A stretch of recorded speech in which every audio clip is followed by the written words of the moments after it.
in many cases, the managers have assumed, we've been able to maintain high levels of productivity, things are still getting done, it's all fine. And I think we don't really understand the ways in which the cultures in many, many organizations these days are framed. So if you're a leader, if you're a manager, if you have a vision to build a company and you think algorithms are going to solve that problem for you, you're in for a big surprise. HR can't own culture, and compliance can't own culture, and senior leadership can't own culture.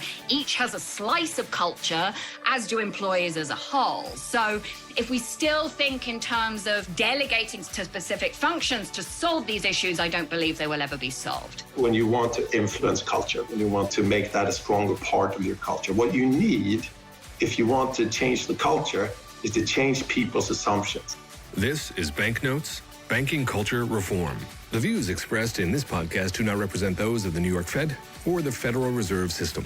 Hello, and welcome to Season 2 of the Banking Culture Reform podcast, part of the New York Fed's initiative to drive awareness and change in financial services culture. This season, we're exploring themes of trust, technology, and the new workplace. We introduced these topics in our 2022 webinars, which you can watch at newyorkfed.org. In this season's podcast, we've brought back panelists from each webinar to take a more in-depth look at their work around these three themes. My name is Tony DiCario, and I'm with the New York Fed's Culture Team. Our guest today is Per Hugander. Per is an engineer turned strategy consultant who writes extensively about psychological safety and trust. He's a strategic advisor at the Nordic Bank SEB, and he teaches at the Holt Ashridge International Business School. Welcome, Per. Thank you, Tony.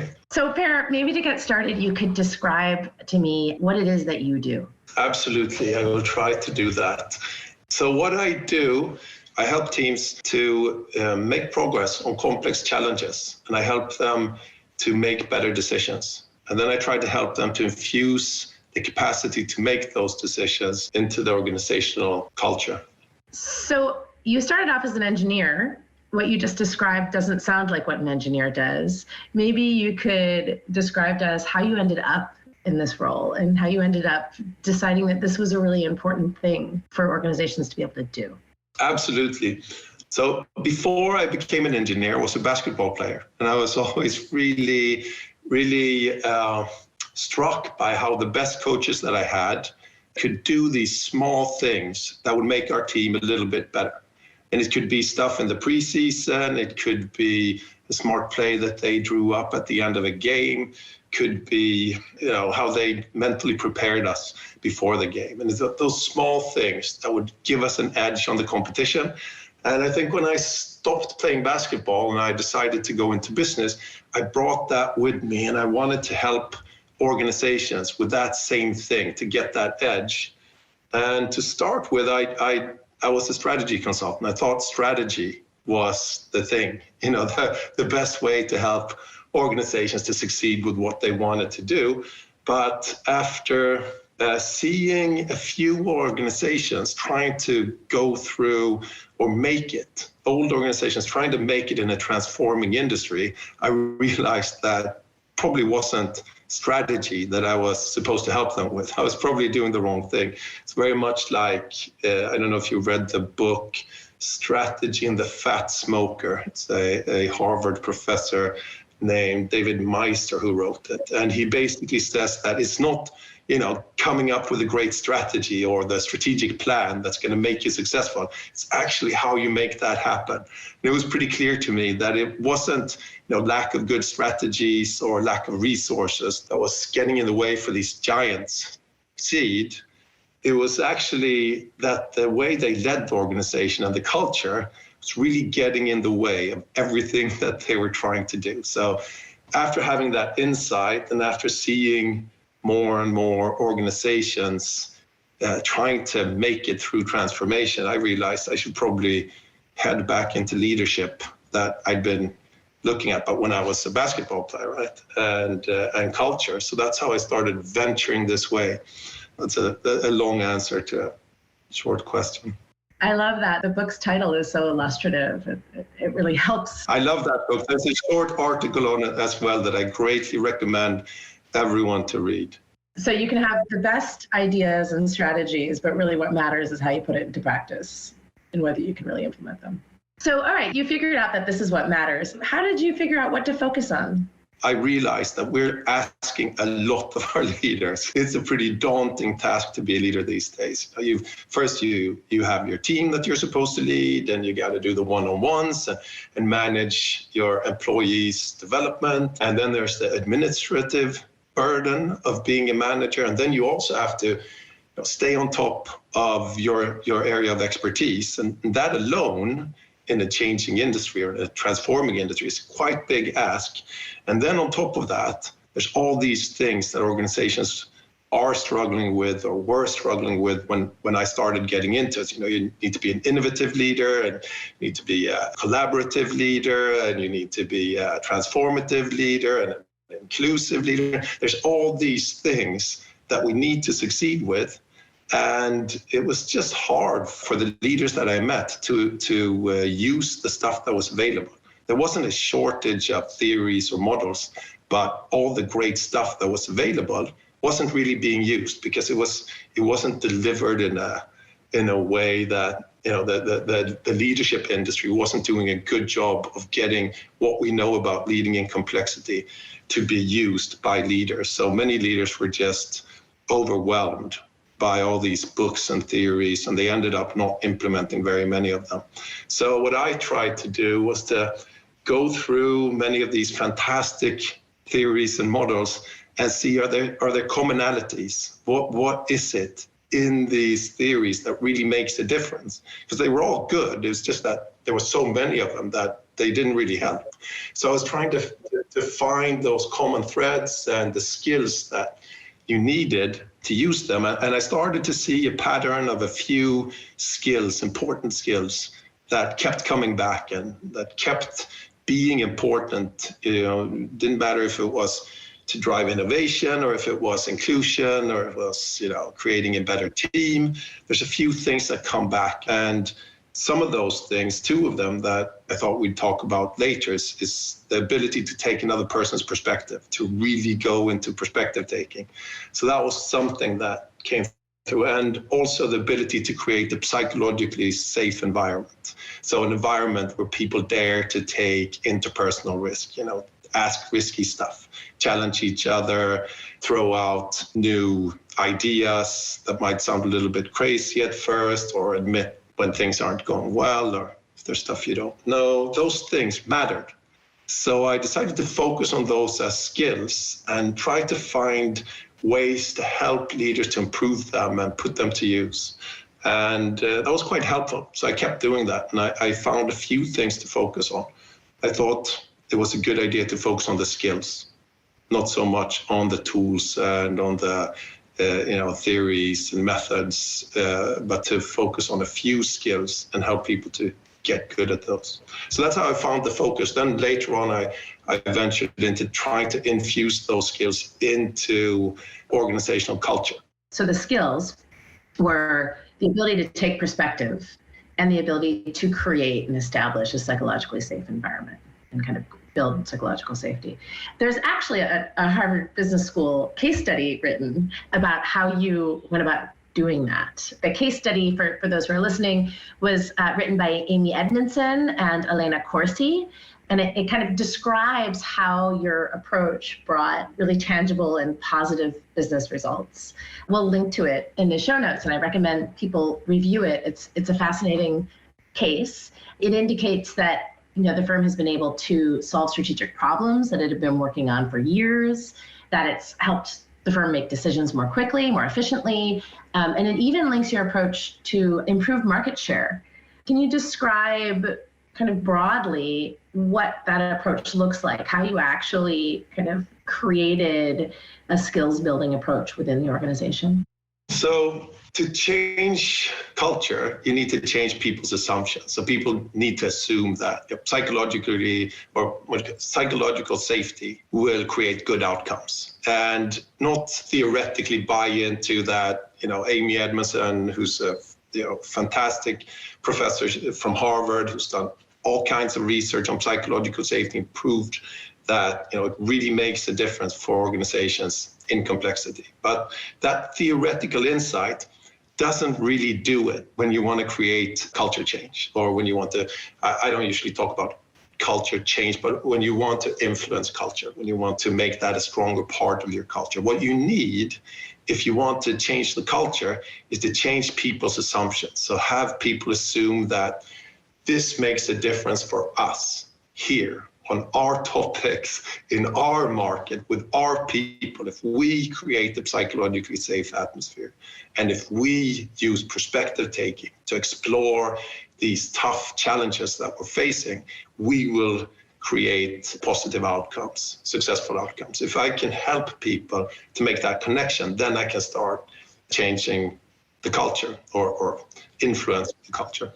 That's my approach, to really go deep and try to make people experience having success with these skills. So instead of the normal way or the more practiced way of leading culture change, which would be lots of workshops with hundreds or maybe thousands of people, if you have a large organization, I would try to find one team that were willing to invest the time needed to learn these skills, and then help them to put the skills to use on the challenges or the opportunities that mattered the most to them.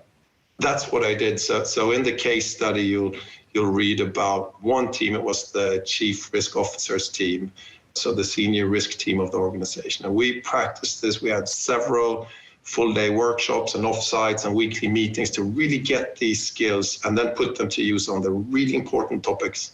And we created some really cool results that you can read about. You mentioned some of them. You can read about them in the case. And we did it with other teams and had similar or better results. And when you have those stories, then you can start doing lots of big workshops and rollouts. But my approach is really about going deep, so you give people proof that this works in our context. So when you say this works, what is it exactly that you're doing with these teams? So first, you practice the skills. So you get to practice perspective taking first in like a facilitated environment. So we do it together, and we use it on a few topics that the team shares. But then I have them going out and testing these skills, because it's not hard skills. It's stuff that we can all do. It's just that we don't do them when it matters the most. We usually don't go into perspective taking when there's conflict or when there's tension. But if we do, you usually create much better, both insights and outcomes. So I would have them go out and try and test this in their home environment, first on low impact stuff, but then gradually using them on more and more important business challenges. And then they'd come back every other week, and we'd share stories and talk about what worked, and we'd visualize, going forward, what would it look like if I use this skill the coming week on a specific challenge or conversation. And gradually they got more and more experiences of perspective taking, leading to more insights, more ideas, better decisions. So that's how I got them to link this perspective taking to successful outcomes, that it works. Then that it works is different for everyone. It depends on what you work with. But it works to get progress on stuff where we might be stuck. So by taking someone else's perspective, by kind of putting yourself in their shoes and thinking, how would I approach this decision that they're facing, or this kind of conflict that they're needing to deal with, helps you to identify solutions kind of both on that particular problem as well as on other problems? Is that what you're saying? Not really. I take it one step further. So you said, I put myself in their shoes and think about how I would approach the topic. The key to perspective taking is not to put yourself in their shoes, is to put yourself in their head. What is it like to be Tony having this conversation with Tony's past and motivation and skills and whatever you bring with you, and me trying to understand what is it like to be this other person talking about it. So it goes beyond putting yourself in their shoes and really trying to understand what is it like for this person to be in this conversation or to deal with this challenge or struggle. How do people do that? It's not very hard. I mean, right now, you could probably try to, I wonder what it's like to be that weird Swedish guy who's on my podcast, and think about what would that be from what you know about me, and just try to do that. And then I would ask you to, go do that with your daughter about something that you might, not get along around or where you might have some difficulties. And once you've done that, you realize, okay, I get it. I know her pretty well, so it's not so hard to try to see it from her perspective. And then I'd ask you to do it with one of your colleagues. And it's just something that you can get into a habit of thinking about what's it like to be this other person talking about this challenge. And then, gradually I would help them do it in situations where there might be conflict, someone that you really have different opinions or different motives or agendas, and you've been struggling and maybe fighting for a long time, to just switch out of how do I see it and just switch into how does she see it or he see it or they see it. And it makes a big difference, not just because you get more information, because in that process, you also want to ask lots of questions and really interview them about their perspective. So it's not just imagining what it's like, but in the conversation, you let them know that I really want to understand your perspective on this thing, so we can move forward. So that's why I'm asking all these questions. So you ask questions, you imagine it, and what happens then is you get more information, you learn more, but also what's really interesting that I learned through a collaboration that we have with the Wharton Neuroscience Initiative is that when you switch into perspective taking and you switch away from arguing or trying to solve a problem, you actually start using other parts of your brain. So what they call the default network, which is another part of the brain compared to when you're trying to solve problems. And this part is more connected to creativity. So you're more likely to have new ideas about stuff that might work. You get more information from asking all the questions and however you try to get into that perspective, but also just from the process of switching out of your perspective and switching into someone else's to go into that exploration. You switch on another part of the brain. So you get access to more parts of your brain. I'm not sure. I don't think they let me say that you get smarter, you get more intelligent, but I think you access, more parts of your brain. So maybe that's why, you come up with new ideas. Fascinating. So this is unusual. This is an unusual exercise to do in a bank. It's kind of different, I think, from how many organizations, particularly more traditional organizations, operate. So can you talk a little bit more about how you got this organization to start practicing this and how you kind of helped people to overcome any skepticism about this approach and kind of start building this as a habit? Yeah, so that's the tricky part. You need to find someone who really believes in this and believes that it's worthwhile spending, a day or two and then doing these weekly follow-ups. That's a big ask. That's a lot of time. And for lots of people, it doesn't matter if it's in, a traditional organization or the bank, or if it was when I was helping scale-ups and startups. It's, taking that time. People all want the results, right? But taking that time, it's really hard. So you need to find someone who's willing to do that and who's willing to protect that time when his or her team starts, complaining about blocking so much time in the calendar. So I was lucky. I before joining the bank, it wasn't that hard because then I was a consultant. So then, people who contacted me, they already had bought in, they heard about me, they'd taken my programs or knew someone who's been a part of my program. So they were already into it. So it wasn't that hard. But being internal, trying to find someone who wanted to go beyond, doing half-day workshop or one-day workshop and really get into the process of becoming good at this and then putting it to use on their strategic challenges. That was hard. So I almost gave up before I met this first person that's in the case study as well, who was willing to do it. And then, we got the results and then another one tagged along and then we talked about this at a big conference and all of a sudden you could get more and more people because they wanted the results. But it's really hard, those big asks of days and hours, not easy, especially when you're asking senior managers to take that time. So that's the hard part. You got to find that first person who's willing to invest. Yeah, and in some of your writing, I've read about how the proof is in the pudding, right? And when people start to see that practicing this approach is actually helping them make better decisions, it's helping them ultimately become more efficient. And so they're using less of their time, not more of their time, once they kind of get into the habit. There's kind of a snowball effect, right? Can you talk a little bit about assumptions, organizational assumptions, and why you want to kind of go for those in order to influence culture and influence the way that people do things? Yeah, so I think everyone who wants to work with influencing culture needs to take a look at Edgar Schein's organizational culture model. It's a classic, and it really stands the test of time. And the foundation of culture, according to Schein, is the shared underlying assumptions that exist in an organization. So it's the assumptions about what creates successful outcomes in our specific context.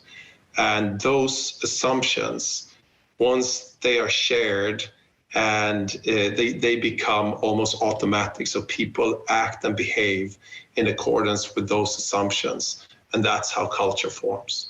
So that's why I focus so much on assumptions, because if you can influence people's assumptions, you can start to create new assumptions. And after a while, maybe they will get both shared and hopefully underlying, become underlying assumptions that people just use and act by without even thinking about it.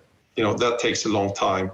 But to get started, if you want to influence culture, that's where you want to start. A lot of people start with the espoused values, which is the middle layer in Schein's model. It's this iceberg, right? So in the bottom, it's the shared assumptions, and then it's the espoused values, and then on top of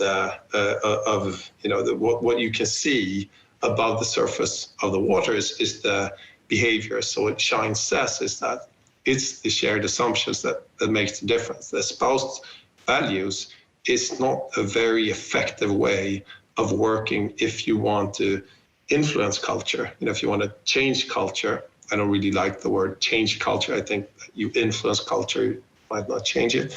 But if that's your aim, that's where you want to work. Espoused values, the values that are enacted in the organization, will only change if the assumptions change. So I find it a lot more fruitful to focus on the assumptions if you want to infuse something new into the culture that has to do with leadership, or culture work is about culture. So influencing leadership or culture, you need to break that assumption. So the way I try to do that is try to give people proof quite quickly of that this will help on your most important challenges. Like you said before, once they understand that, they're more willing to invest more.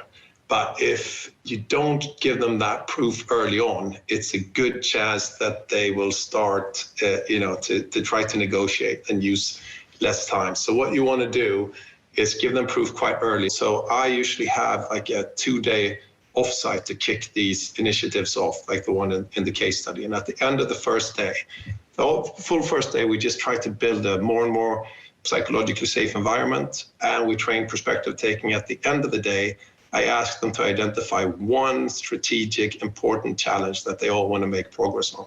And then we use 2 hours to do a structured dialogue around that challenge. And this is something that's important to them. And during those 2 hours, 95% of the time we'll make some really good, substantial progress. And so they go to bed realizing that, wow, this really makes a difference. And then the next day we have a morning reflection, and they talk about how they're surprised about how this really helped. And with that, you're beginning to both influence the individual assumption, but also from having them share those stories, that makes it easier, to kind of start changing your assumptions about these, soft skill workshops or culture initiatives. Then also about psychological safety and perspective taking. So it's all about giving them proof that this works early on. There's a great theory on this by Nelson Repenning at MIT, and it's called the capability trap. And it's all about if the investment is up front and the payoff is in the future, it's really hard to get people to invest. Well, and also we're social creatures. And so coming to this realization jointly, I suspect, is effective in that you're reinforcing one another's responses and reactions and kind of building into shared assumptions, not just personal assumptions, the fact that this was effective in helping us solve the strategic problem that we all care about. Yeah, absolutely. And that's also why we do these weekly check-ins about the perspective taking, because that's when the only thing we do it's an hour, and we talk about stuff that worked the 2 weeks before, and then we talk about where we might want to use this the coming 2 weeks. And all of that is stories about, how this works, how it could work, how they believe, where they believe it will work. So it's all about creating shared beliefs and proof that it does work. So putting it in a social context, sharing stories, sharing experiences, that's a big part of influencing and helping people create new assumptions. So one of the things you said I want to pick up on, which is before you start teaching perspective taking and before you have people start practicing perspective taking, you create a psychologically safe environment. That sounds wonderful. How do you do that? What I do to establish a psychologically safe environment early on is that I have people practicing being vulnerable. And this is nothing new. People have done this, being vulnerable about, sharing life stories, sharing, I think it's nothing new. We've done that when we've practiced trust for, decades. But what I do after that is that I have them be vulnerable about work-related stuff. Have them share and talk about situations, challenges, topics that they're facing where they might not know the way forward, or they might have made a mistake, or they really want to maybe challenge the way that things done, but they haven't done it, and have them push those boundaries. Because in all of those kind of topics, there's a risk, right? There's this interpersonal risk, which is psychological safety. Psychological safety is the willingness to take interpersonal risks. So you want to help them to get over that uncomfortable feeling that risk creates. And all of a sudden they realize that, that uncomfortable feeling, that might not be something I should listen to that much, because when I do lift these things in, I can get help from my colleagues. And we actually make progress. So gradually by sharing topics and themes that they're unsure of, we build an atmosphere where that's okay.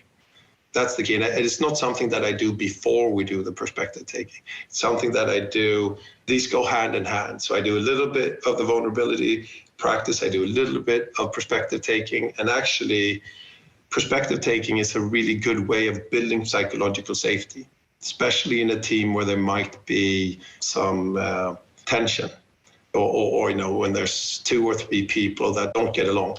When you have them practice perspective taking on each other and really getting into asking questions to the point where they understand each other, that's a pretty powerful session right there. And it's, you can do that in 20, 30 minutes. And that actually builds psychological safety when you realize that, that person that I've been struggling with for a long time really understands me now. Even if we always butt head, she actually seemed to care about what I thought about the topic or how I saw it. And from that, you start building that psychological safety. So they work in tandem, these two things. Psychological safety makes it easier to do perspective taking, but perspective taking also increases psychological safety. So that's a nice thing about working with these two at the same time. And I would never try to work with one of them and not the other if I'd work with a team. They go hand in hand pretty much. So you've been at this for a number of years now.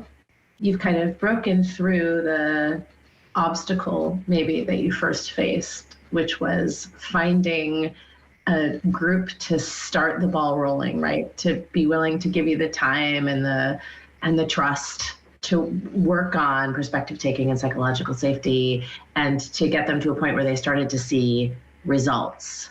I'm hoping that maybe you can provide some stories about what your results have been, where you've kind of seen this tangibly provide outcomes for the organization, and any lessons learned from the years you've spent doing this. So this stretches, long before I joined this bank. I've done this with lots of organizations and lots of teams, and it's always a bit different, but it always relates to what's the most important thing for these people right now, because that's what I try to focus in on in order to create that proof that this works here. So, sometimes they're going through a merger and, there's always tensions and misunderstandings in mergers. So in those situations, a lot of the time the stories will be about how they could find a way through. Sometimes it's roadblocks. You have this strategy, you know where you want to go, but there's just stuff internally that we can't get through, can't get past. A lot of the time it's a conflict, and a lot of the time, it might be between one or two, either individuals or groups and organizations that for some reason might have different interests. So those are things that we have lots of proof in, lots of organizations that, you get over those, and you can get over them quite quickly. Stuff that people have been struggling with and not really talking about in a productive way for years, you can get past it in a 2-3 hours workshop if you really put these skills to use. So those are a few things, that, like you said, a few situations it's been about creating innovation and trying and testing new things in the market, and led to more market share. And it's different for every team and every organization, but where it makes the difference is where they choose to use it. And for me, the stuff that you see in that case study is just the proof points, right, that this works. The goal is that they internalize these skills and start using them more and more and get progress on all kinds of topics that I don't know about them, because I trained them years ago, and hopefully they're still, I get stories here and there from teams that I worked with months and years ago, and there's new things popping up, and I can't really keep track, but making progress on those complex challenges, something that most teams need, and it's something that isn't that hard if you just get into exploring instead of trying to solve. Get into that perspective taking and start sharing the most important information. Despite that interpersonal risk, you can make progress on most stuff. It's really just building a habit and practice. Yeah, and I think also a shared language. What really helps is when you have that shared language around this and say, hey, guys, this looks like a complex challenge that we're facing.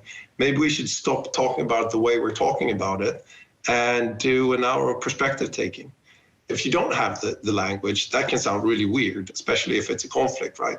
But now when we have that language, and in organizations and teams where you have that language, it's really easy to just put it there and say, let's do perspective taking for an hour or two and see where we go.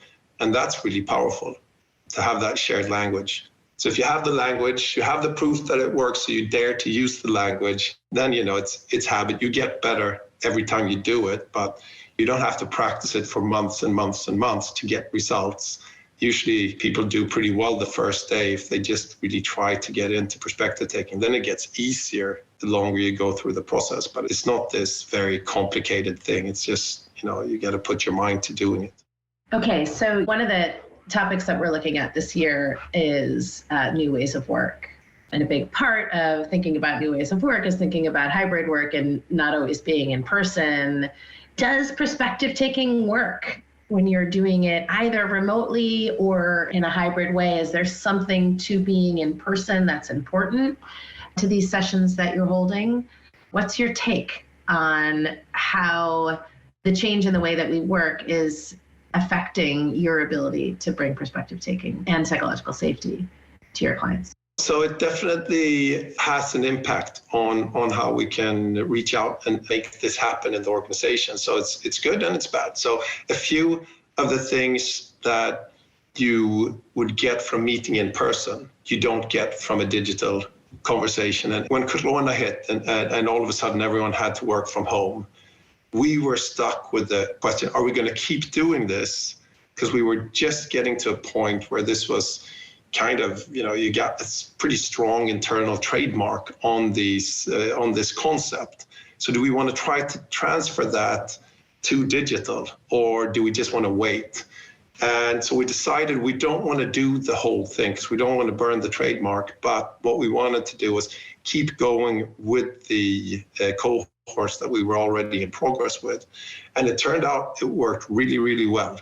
You lose a little bit. So what happens when you sit in a room together? I usually have people sit close, no tables, knees almost touching, making eye contact. Something builds that called synchronicity, which is when we start synchronizing brain waves and heartbeats. And it sounds really weird, but it happens when people sit close and talk.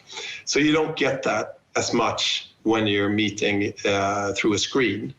But lots of the other stuff works really well, asking the questions, trying to mentally understand what it's like to be the other person. Most of the stuff works. My estimation, this is, not scientifically proven or anything, is that it's 90% as good to do these sessions digital. There's something that you lose, but it's not a lot. It's definitely worth doing it virtually.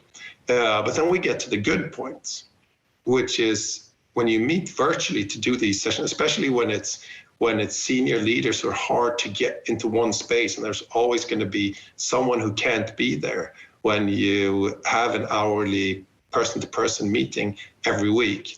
But when it's virtual, it's easier to make it. There's not traveling time. You don't have to go in and out of different meetings, walking from one end to the office to the next and all that stuff. So more people attend. And more people are there more consistently through the process. And I think that has a really positive impact. So I would say that they equal each other out. In the best of worlds, it would be in person, everyone there all the time. But I think digital has some great benefits.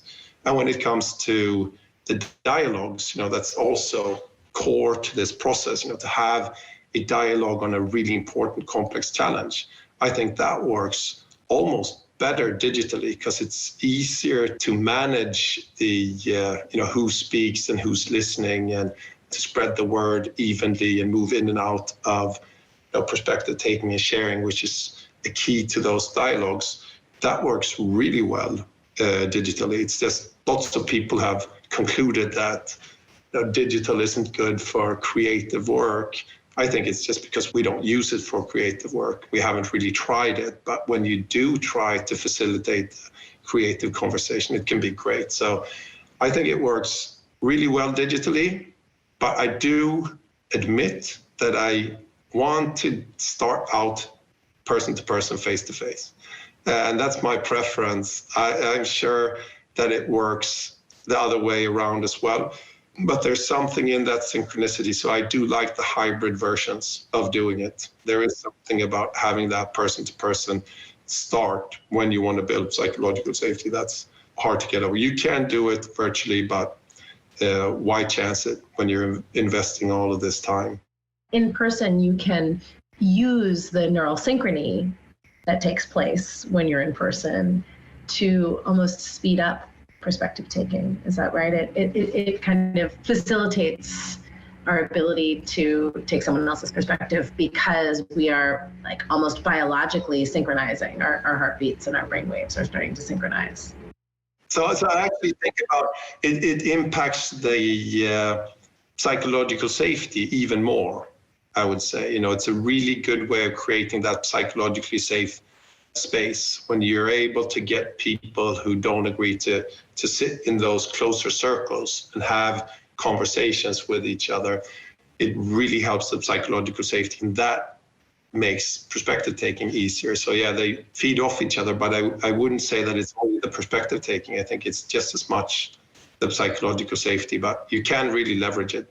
You can virtually as well, but then you want to really make sure that people aren't sitting in an open landscape environment and being disturbed and stuff flying around them and emails coming in. If you're in your own room and you shut off your emails and messengers and Teams notifications and stuff, and you're really focused on what's going on this screen, you can get almost the same quality. Absolutely. Fascinating. One of the other things I wanted to talk to you about today, Per, is trust. That's another topic that the New York Fed has been focused on this year within the Culture Initiative. I know that you have some strong feelings about trust versus psychological safety. Listeners will notice the word trust hasn't really come up yet in our conversation. Can you talk about why you focus so much on psychological safety over trust, and maybe some of the pitfalls that you see with trust? Yes. So trust, first of all, I want to make sure that everyone understands I love trust. I think trust is great. I would like to see more trust in the world. So a lot of the time people, points me out as the guy who doesn't like trust, the anti-trust guy. I'm not saying trust is bad. I'm just saying that it doesn't do it for me when I try to help organizations to succeed.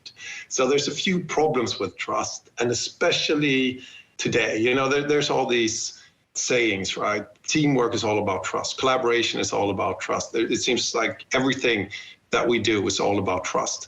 So that could be true because trust has so many different definitions. When you look at, and I've explored trust quite rigorously. Trust has lots of different definitions. And that's a problem if I want to help an organization to move forward. If I say teamwork is all about trust, people can ask me, okay, so what kind of trust? Is it that I trust in your competence? Or is it that I trust that you won't hurt me? Or is it that instinctive feeling that I have when we meet about trust or distrust? There's so many kinds of trust. And when you look at the research, there was someone who, I don't remember who, but there's a really good meta study on trust where they concluded that there's so many definitions that the research on trust combines to create macro nonsense, sorry, because there's too many definitions. So that's one problem. But when we look at the way, why I don't use trust, there's so many ways. I'll start with trust. If you focus on trust, you automatically also focus on trustworthiness. And people managing their trustworthiness or their appearance to be trustworthy is really problematic for me in the kind of conversations and in the dialogues that I need. Because in those dialogues, if I'm going to help people to make progress on their most complex strategic challenges, I need the best possible information on the table. So I need people to dare to put unfiltered information. And a lot of the time, that is risky because it could show that I don't know everything.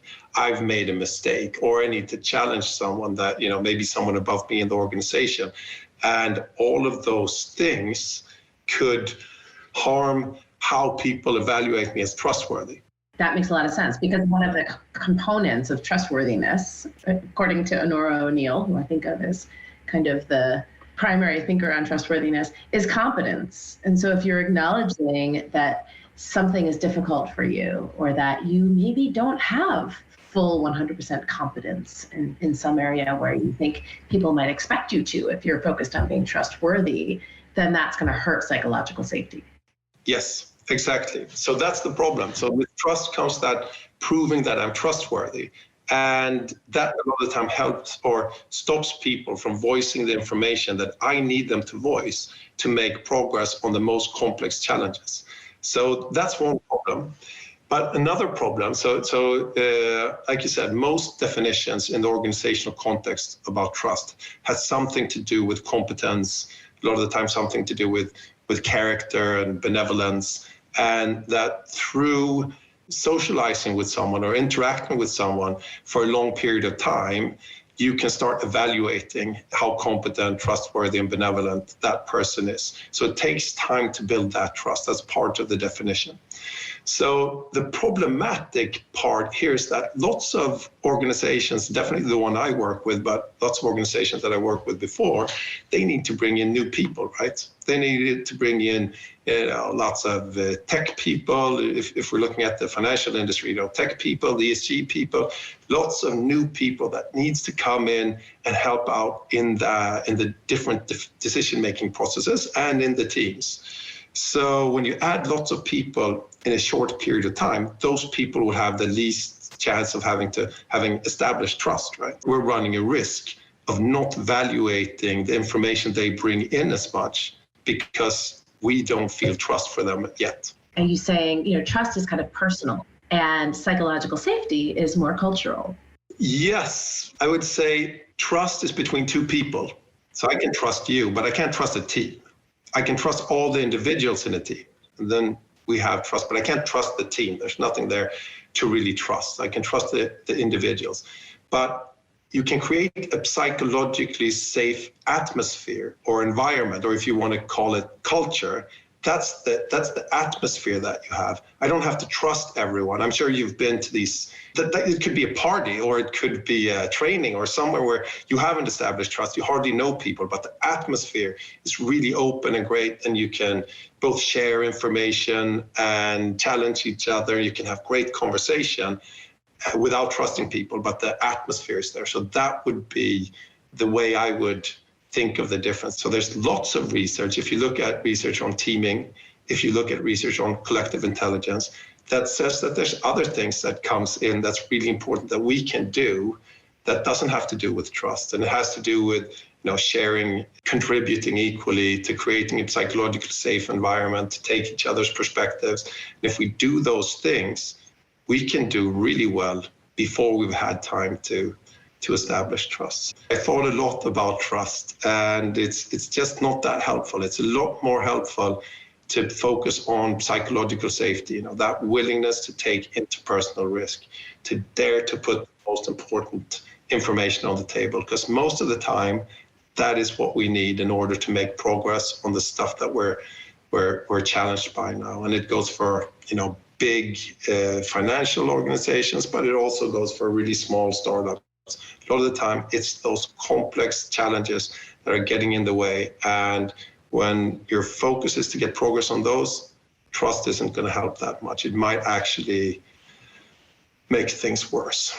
That's interesting. It reminds me of one of the panelists in one of the webinars we did this year, a guy at NYU called Jay Van Bavel, has done some writing about cohesion and how indeed cohesion in a group helps encourage challenge, right? Because you already have that cohesion. People feel safe to kind of come up with wacky ideas because they, in your lexicon now, feel that they've built that trust and that they've established trustworthiness already.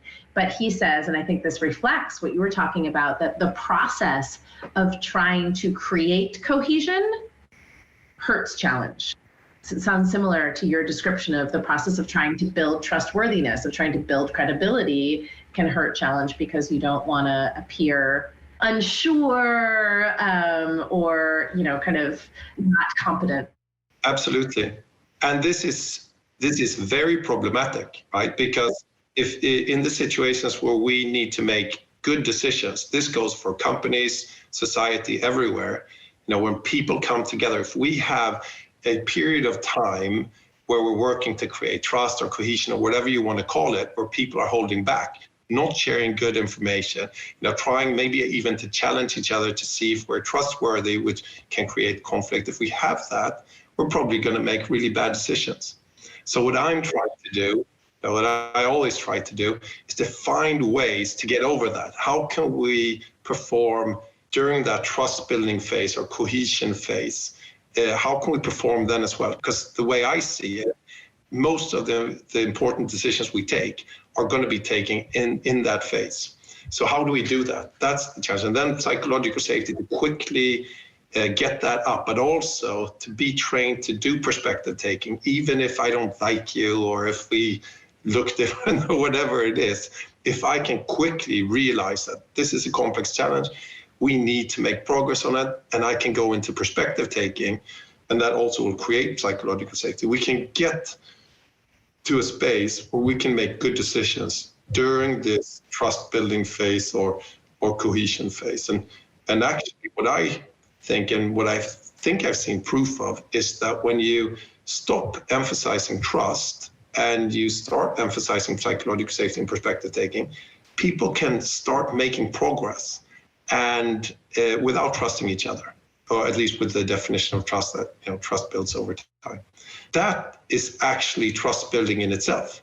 to make progress together, to see that, even if we might not like each other or we don't know each other, or I can't evaluate if you're competent or not, we have this shared experience of working together and making progress. That's actually a really good way of building trust. So maybe we can build trust, not by focusing on trust and saying that it all comes down to trust, but by not focusing on trust. Then maybe it's a quicker way to get that cohesion. And ultimately, in the end, it's all about making progress on a decision, on a challenge, kind of on the outcome, and you're building confidence in your ability to jointly do that. And I'll bring it back actually to the case study, and it shows that you have been able to get really tangible, clear kind of business outcomes from all of this, which sounds soft and, a little like trust and psychological safety. Some of the vocabulary can kind of create a resistance. I think especially in like a field like finance, which is wants to see the numbers and kind of the quantitative outcomes, and all of this psychological safety stuff is really soft. I think what's really important is you've shown hard outcomes. And so it's a fascinating study. If you could make one recommendation to the people running financial firms when it comes to influencing culture, what would that be? I can only do one. This is tough. Yeah, okay, so one recommendation. Go deep before you go wide. Really give one group of people, preferably someone who works with something important that's quite senior in the organization, give them the chance, a few days and a few hours to really learn these skills so that they can get the experience of this helps to make progress on our challenges. If you can do that before you ask them to get behind something like psychological safety or perspective taking or these soft words, it helps a lot. There's lots of people that are now getting behind this, that are promoting this, both the skills and the vocabulary that originally were, quite skeptic to that soft language. And we even called it empathic listening to start with, but I switched that to perspective taking. But you want to give people a chance to really experience the benefits so that they can get behind it. That's where you need to start. Don't start rolling out culture change based on theories about something that worked some other time, some other place, in some other industry. Make sure that people have proof that it works here for us in our context, and then try to spread that. So that would be, one thing if you're going to work on culture. I love it that you changed what you called perspective taking, that you had previously called it empathic listening. What kind of a difference did it make when you made that change? Because I think language really matters, and how people respond and react to language is real. So I'm curious about why you made that switch and what results you saw when you made it. So it's really hard to choose, what are you going to call it? Because you could call these skills, both psychological safety and perspective taking, you could call them other things. So starting out, especially when you're in, if you're going into a financial firm or an engineering company, I feel that I want to have something with, really credible research behind it.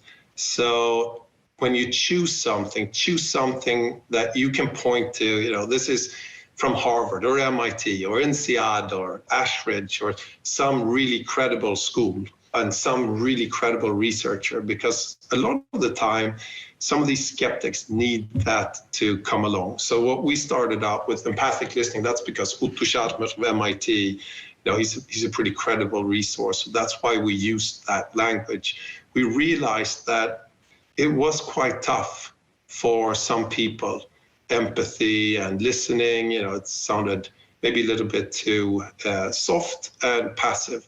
So when I started finding really credible research on perspective taking, then it was easier to make that switch. I could have changed it to lots of different words, but I don't want to change it into something that doesn't have, that isn't backed by research. Because if you want to spread this to lots of people and you want to spread it in an organization, you want to choose wisely so that you can always back it up. But since we found lots of research on perspective taking, and the definition of perspective taking in that research was very, very close to the way Otto describes empathic listening.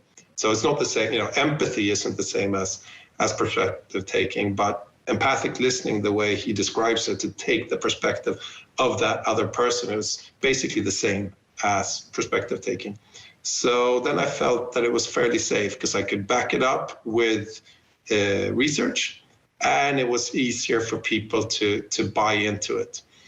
So that's why we changed that one. I've been thinking about, psychological safety is also a hard word to get behind for lots of people. But Amy Edmondson has done such fantastic research, and there's so much proof that this really makes a difference on complex challenges. So I've stuck with that, and it works. It doesn't work with everyone. Language is important. Wonderful. Thank you so much. This has been really fun. Excited to do this and to get the word out. You're doing really interesting work.